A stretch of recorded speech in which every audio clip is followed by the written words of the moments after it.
Thank you, Mr. Chairman.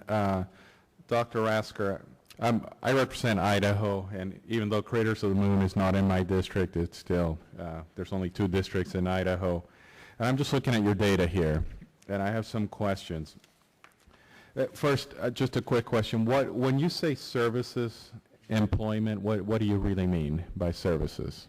It's a category used by the U.S. Department of Commerce. It's fairly broad. It includes engineers, doctors, lawyers, but it also includes relatively lower paying industries such as those you often find in tourism.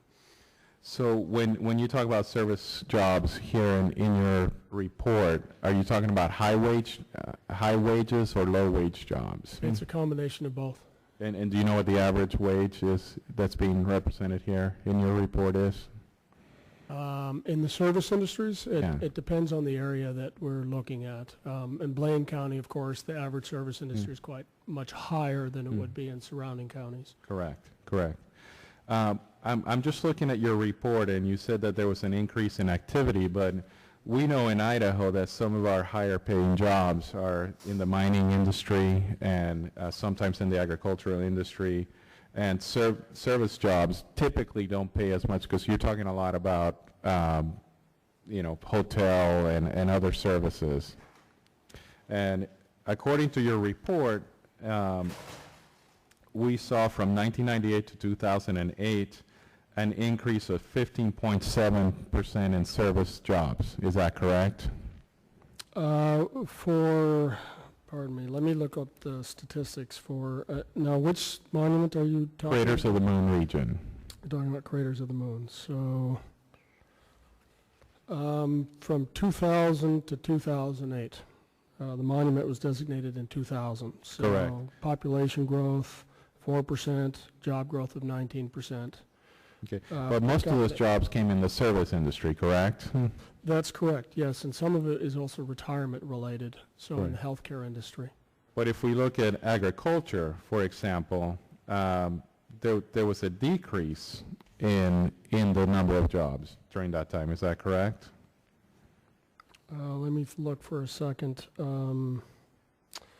Agriculture lost, mining grew, and travel and tourism grew.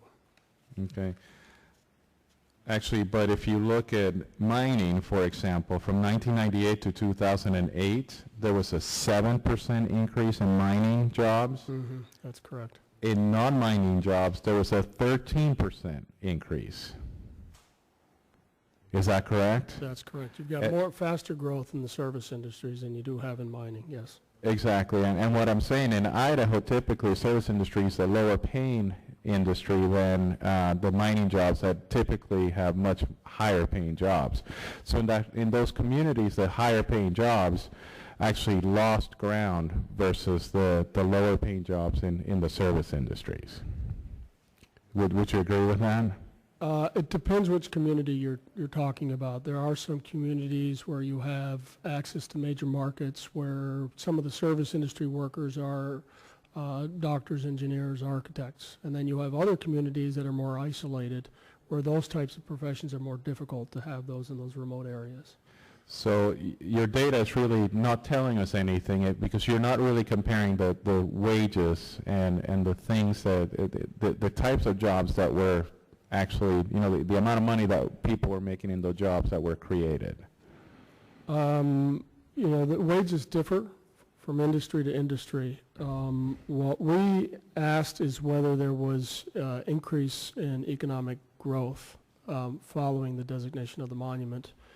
And as the question was asked by Mr. McClintock earlier, between 2000 and 2008, Idaho was one of the fastest growing states in the United States and one of the fastest growing segments of the United States. So that growth, and I want to make this clear, your data doesn't show any correlation between the creation of the monument and the growth of that area, correct?